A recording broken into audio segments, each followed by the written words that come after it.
Good morning students.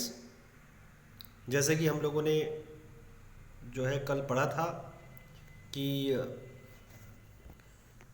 या कल तक हमने ये पढ़ा कि किस तरह से फ्रिज की टीम जीत गई और टॉमी की टीम फुटबॉल मैच में हार गई थी 2-1 से। हालांकि बाद में हैंस वुल्फ ने ये कहा था कि हमारा गोल जो है आपके गोल से छोटा रहा, इसलिए आप भी डिज़र्व करते हो इस मैच को जीतना। इसलिए कोई ना कोई जीता ना कोई हारा, दोनों बराबर रहे, ऐसा हैंस वुल्फ ने कहा था, जो जर्मन सोल्जर्स का ऑफिसर था। अब आगे पढ़ते हैं। The time came and all too soon when the game was finished the snaps and the rum and the sausage had long since run out, and we knew it was all over. I wished Hans well and told him I hoped he would see his family again soon, that the fighting would end and we could all go home. I think that is what every soldier wants on both sides. Hans Wolf said, "Take care, Jim Macpherson. I shall never forget this moment, nor you." He saluted and walked away from me slowly, unwillingly, I felt. He turned to wave just once and then became one of the hundreds of grey coated men drifting back towards their trenches. That night, back in our dugouts, we heard them singing a carol and singing it quite beautifully. It was still, nest, silent night. Our boys gave them a rousing chorus of while shepherds watched. We exchanged carols for a while and then we all fell silent. We had had our time of peace and goodwill, a time I will treasure as long as I live. Dearest Connie, by Christmas time next year, this war will be nothing but a distant and terrible memory. I know from all that happened today how much both armies long for peace. We shall be together again soon. I am sure of it. Your loving Jim. तो students, यहाँ पर वो letter खत्म होता है जो gym का letter जो उस व्यक्ति को मिला था। उस लेटर के आखिरी पार्ट में ये लिखा हुआ था कि हम लोग उस फुटबॉल मैच को खेलने के बाद, रम पीने के बाद, स्नैप्स जो है पीने के बाद, सॉसेज खाने के बाद, जब सब खत्म हो गया, मैच खत्म हो गया, खाना पीना खत्म हो गया, तो हम लोग फिर एक दूसरे से विदा होने के लिए अपनी अपनी दिशा में आगे बढ़े और इसके लिए हम लोग एक दूसरे को बाय करने के लिए आए। तो हैंस वुल्फ ने कहा था कि हर एक सोल्जर, चाहे वो जर्मन सोल्जर हो चाहे वो ब्रिटिश सोल्जर हो, दोनों साइड के सोल्जर्स ये चाहते हैं कि हमारे बीच में संधि हो जाए। कोई भी युद्ध नहीं चाहता। जिम, अपना ध्यान रखना, ना तो मैं इस क्षण को भूलने वाला हूँ ना आप इस क्षण को भूलने वाले हो। ये बोल करके वो जो हैंस वुल्फ जा करके अपने दल में मिल गया और अपने अपने ट्रेंचेस की तरफ वो जाने लगे। उसी रात को ब्रिटिश सोल्जर्स ने सुना कि जो जर्मन सोल्जर्स हैं वो अपने ट्रेंचेस से कुछ कैरोल्स गा रहे हैं। कैरोल्स मीन्स क्रिसमस के पहले दिन या क्रिसमस के दिन जो है कैरोल गाया जाता है। एक्चुअली क्रिसमस के दिन गाया जाता है, 25 दिसंबर को गाया जाता है। तो वो लोग कैरोल्स गा रहे थे। Carols means the songs of happiness which are being sung on the Christmas day. तो क्रिसमस के डे पे गाया जाने वाला जो गाना है, जो गाने होते हैं, उन गीतों को जो है कैरोल्स कहा जाता है। तो कैरोल्स गा रहे थे वो, और कैरोल अलग अलग प्रकार के होते हैं, अलग अलग मीन्स जो है पोइटिक फॉर्म में होते हैं। तो अलग अलग नामों से कैरोल्स उपलब्ध हैं। तो स्टील नैच नाम के, साइलेंट नाइट नाम का जो है वो लोग कैरोल्स गा रहे थे। तो ब्रिटिश बॉयज़ भी, जो ब्रिटिश सोल्जर्स थे, वो भी उनकी जो है जो है तुकबंदी के लिए या उनका साथ देने के लिए वो भी गाना गाने लगे। वो लोग भी कोरस करने लगे। ठीक है, कोरस करने लगे का मतलब वो लोग भी साथ साथ में गाना गाने लगे। और इसके बाद फिर बाद में जाकर के वाइल्ड शेफर्ड्स, ठीक है, शेफर्ड्स, यहाँ तक कि वो इतनी जोर जोर से गाना गाने लगे, मान लो जर्मन सोल्जर्स कुछ दूरी से गाना गा रहे हैं और इसका साथ दे रहे हैं जो विपरीत दिशा के ट्रेंचेस में बैठे हुए ब्रिटिश सोल्जर्स। और ये सब वहाँ से गुजरने वाले गडेरिए या शेफर्ड्स देख रहे थे। इस तरह से काफ़ी देर तक वो लोग जो है कैरोल्स गाए और उसके बाद जो है शांति हो गई, शांति आ गई। शायद सबको नींद आ गई थी और सब अपने अपने सोने चले गए थे। तो अंत में ये कहा गया, ये एक्चुअली लेटर जो है ये जिम मैकफर्सन जो है वो अपनी बीवी को लिख रहा है, अपनी वाइफ को लिख रहा है। ठीक है, और अपनी वाइफ को, जैसे कि आप जानते हो कि हर एक व्यक्ति का कोई ना कोई पेट नेम होता है, कोई ना कोई, सॉरी, निक नेम होता है, एक्चुअली निक नेम होता है। अब जैसे मान लो किसी व्यक्ति का नाम हो सकता है शिवम और उसका पेट नेम हो सकता है गुल्लू, वैसे ही। तो उनकी जो वाइफ थी, जिम की जो वाइफ थी, उनकी वाइफ का नाम था, माने उनकी वाइफ का निक नेम था कोनी। तो वो कोनी उनकी वाइफ का निक नेम था। तो जिम अपनी वाइफ को लेटर लिख रहे हैं और अंत में बोलते हैं कि अगली क्रिसमस तक, यानी साल भर के अंदर, मुझे लगता है कि ये युद्ध नहीं रहेगा। कोई भी युद्ध नहीं चाहता है। और I know from all that happened today how much both armies long for peace. We shall be together again soon, I am sure of it. आज की जो घटना हुई उससे मुझे ये समझ में आ गया कि दोनों साइड कितनी बुरी तरह से शांति चाहते हैं और जो है हम लोग वापस फिर से एक हो जाएंगे। और मैं इस बारे में एकदम पक्का हूं कि युद्ध साल भर के अंदर अंदर रुक जाएगा। ठीक है, तो इसके बाद देखो क्या है। इसके बाद जो है आता है, वो मैं आपको दिखा रहा हूं। इसके बाद है, I folded the letter again and slipped it carefully back into its envelope. I kept awake all night. By morning I knew what I had to do. I drove into Bridport, just a few miles away. I asked a boy walking his dog where Cooper Beaches was. House number 12 turned out to be nothing but a burned out shell. Okay, burned out shell. The roof gaping, the windows boarded up. I knocked at the house next door and asked if anyone knew the whereabouts of a Mrs. Macpherson. Oh yes, said the old man in his slippers. He knew her well. A lovely old lady, he told me, a bit muddled-headed, but at her age she was entitled to be, was not she? 101 years old. She had been in the house when it caught fire. No one really knew how the fire had started, but it could well have been candles. She used candles rather than electricity because she always thought electricity was too expensive. The fireman had got her out just in time. She was in a nursing home now, he told me. Burlington House on the Dorchester Road on the other side of the town. तो students, ये हुआ कि वो letter वहाँ तक पढ़ने के बाद वो जो व्यक्ति था जिसको ये लेटर मिला था, ठीक है, जिसको ये लेटर मिला था, यानी कि माइकल मॉरपुर्गो को मिला था, तो उसने ये जो है सोचा कि ये लेटर जो है मुझे इसको, माने कोनी को, यानी कि जिम की वाइफ को पहुंचाना चाहिए। तो उसने उस लेटर को एनवेलप में बढ़िया से डाला और उसके बाद सारी रात वो ठीक से सो नहीं पाया। जो राइटर है वो सारी रात सो नहीं पाया। जिस व्यक्ति को लेटर मिला है वो ठीक से न सो पाने के बाद जब सुबह उठता है, ठीक है, तो वो सबसे पहले ब्रिडपोर्ट जाता है, जो कि उसके घर से कुछ ही मील दूरी पर है, क्योंकि ब्रिडपोर्ट में जिम का घर था और वो जानना चाहता था कि जिम के घर में जाकर के वो एक्चुअली जो चाहता था वो ये था कि जिम की वाइफ को वो लेटर पहुंचा दे।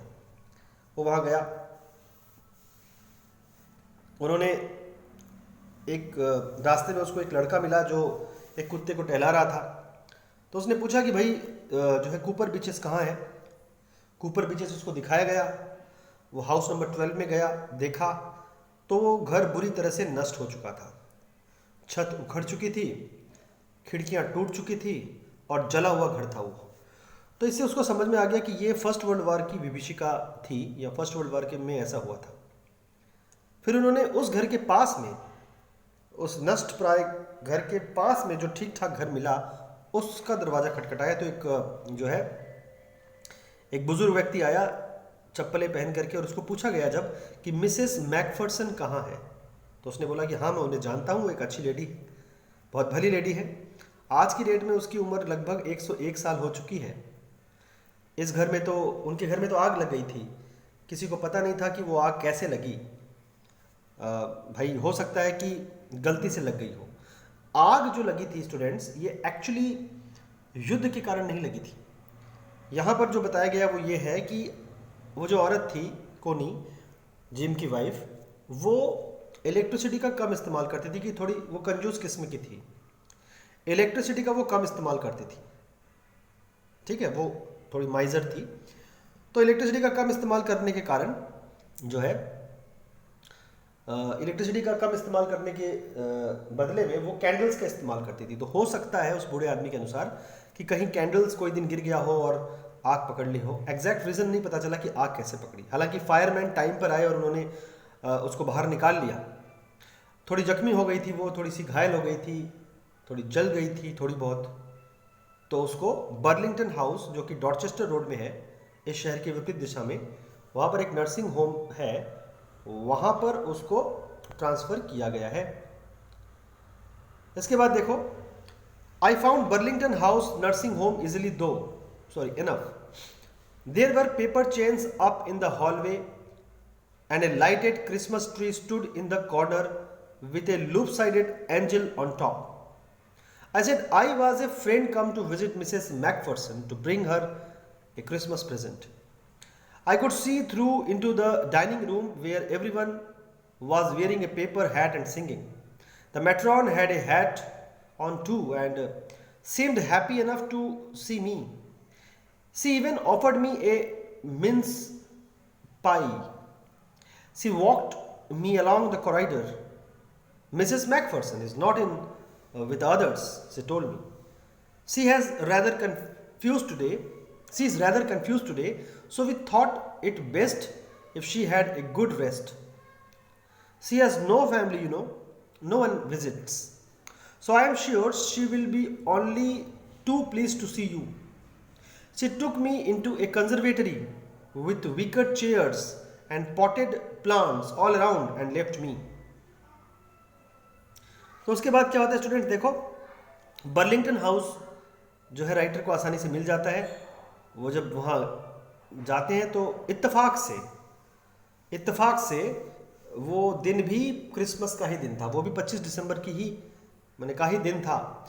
लेटर लिखने के लगभग 1 साल के बाद ही ऐसा हो रहा था कि राइटर जो है जिम की वाइफ को उनके द्वारा लिखा हुआ लेटर देने जा रहे थे। यानी 1 साल बाद जिम की वाइफ को वो लेटर मिलने वाला था।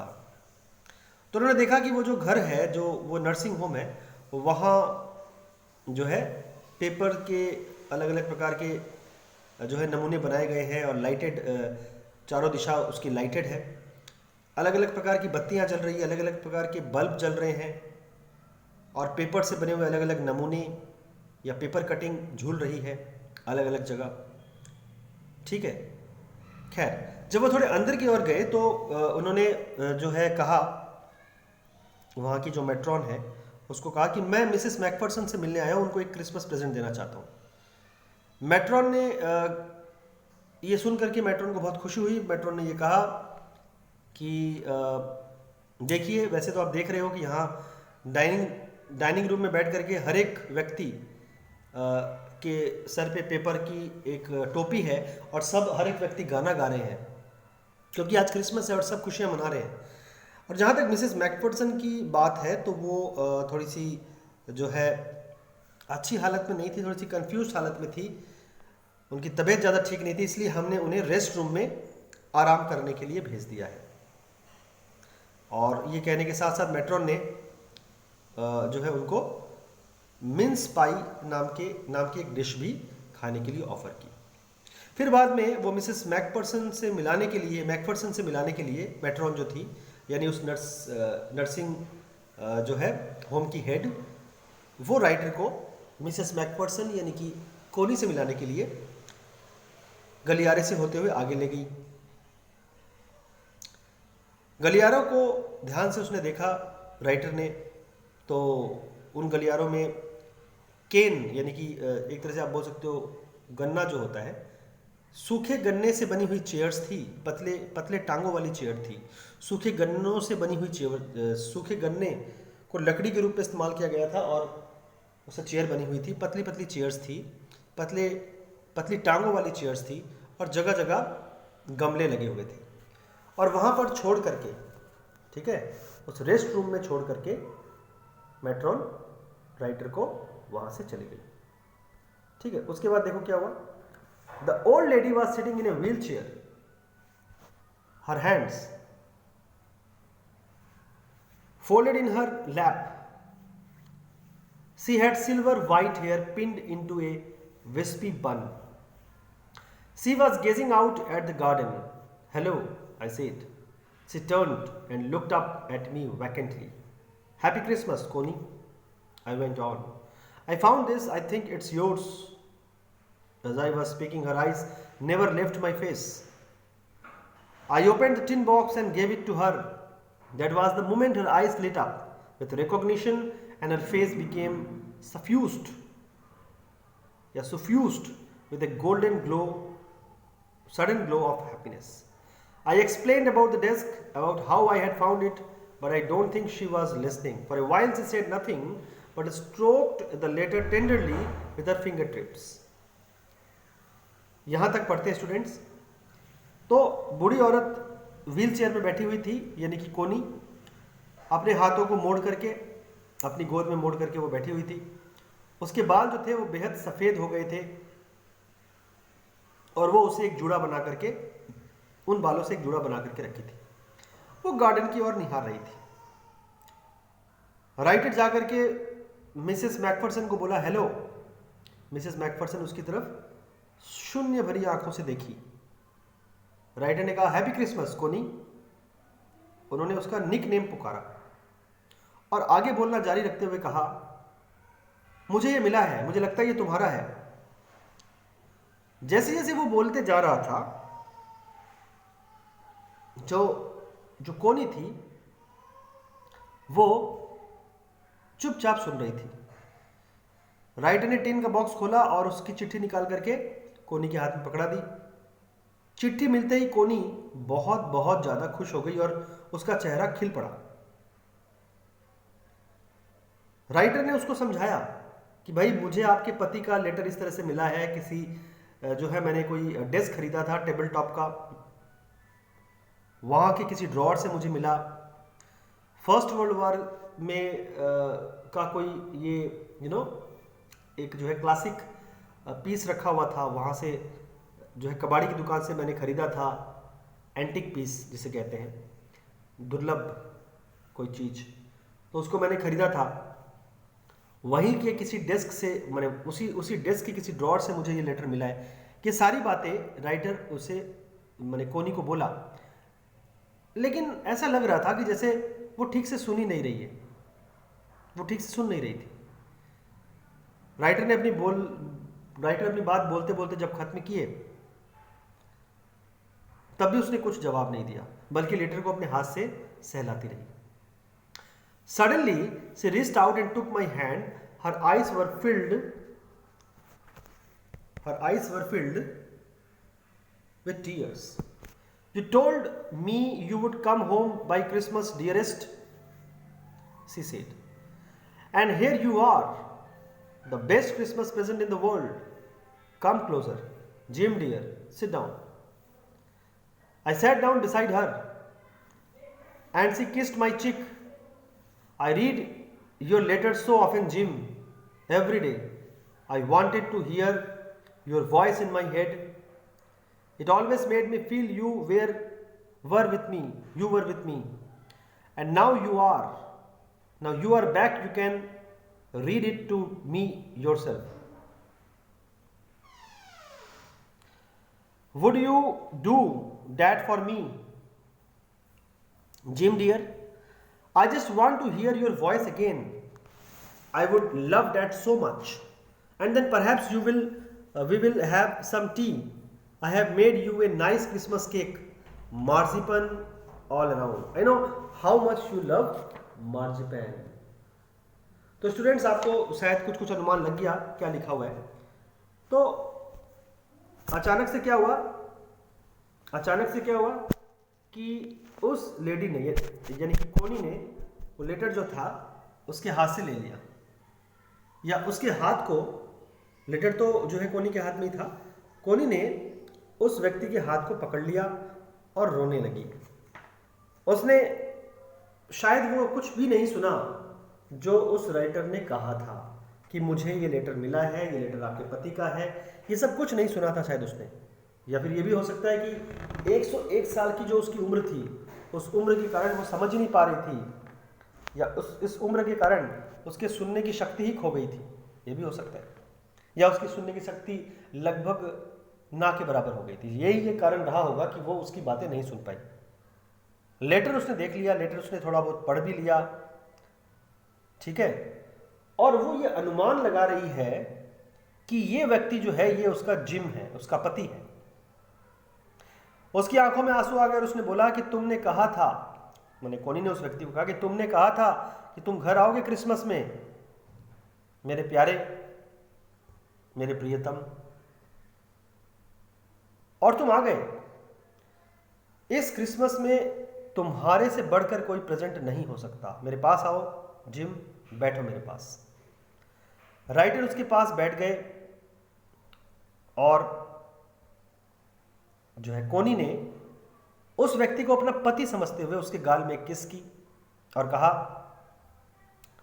मैं तुम्हारा लेटर कितना पढ़ा करती थी जिम, हर दिन, बल्कि मैं तुम्हारी आवाज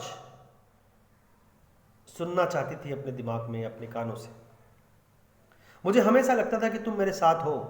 अब चूंकि तुम सही में आज मेरे पास आ गए, अब तुम मुझे खुद अपना लेटर पढ़ के सुनाओ।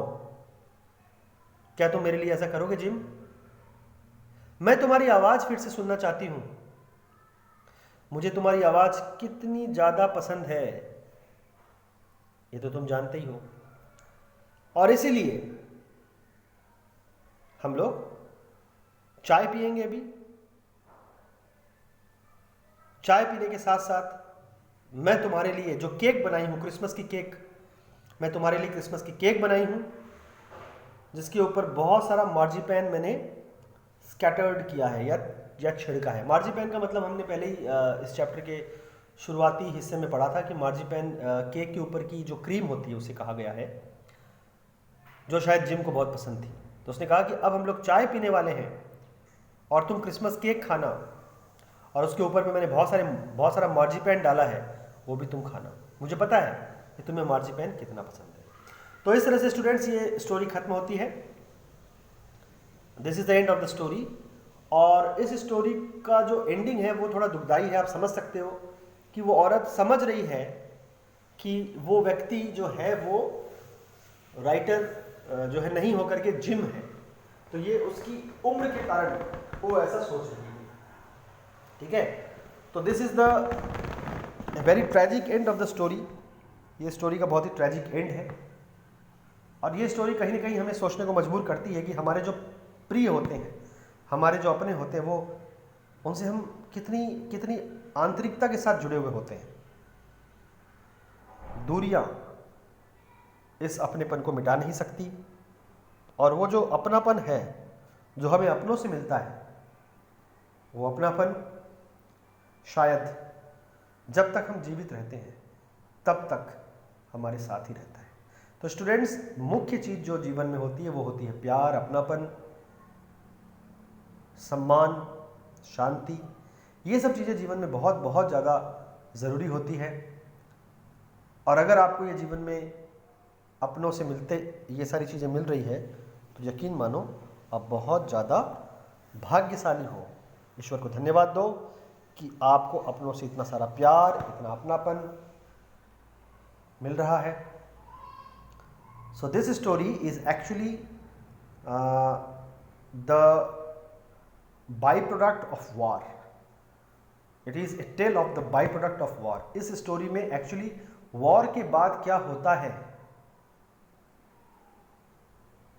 सैनिकों की फैमिली में, या सैनिकों की फैमिली किन अंशों में अपने पति को या अपने भाई को या अपने बेटे को मिस करती है, वही इस चैप्टर में हमें समझाया गया। तो आज स्टूडेंट्स इतना ही, और नेक्स्ट डे हम लोग इसके टेक्सचुअल क्वेश्चंस वगैरह को डील करेंगे।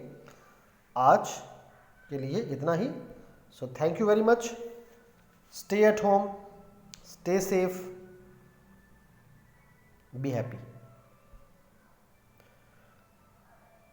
Thank you.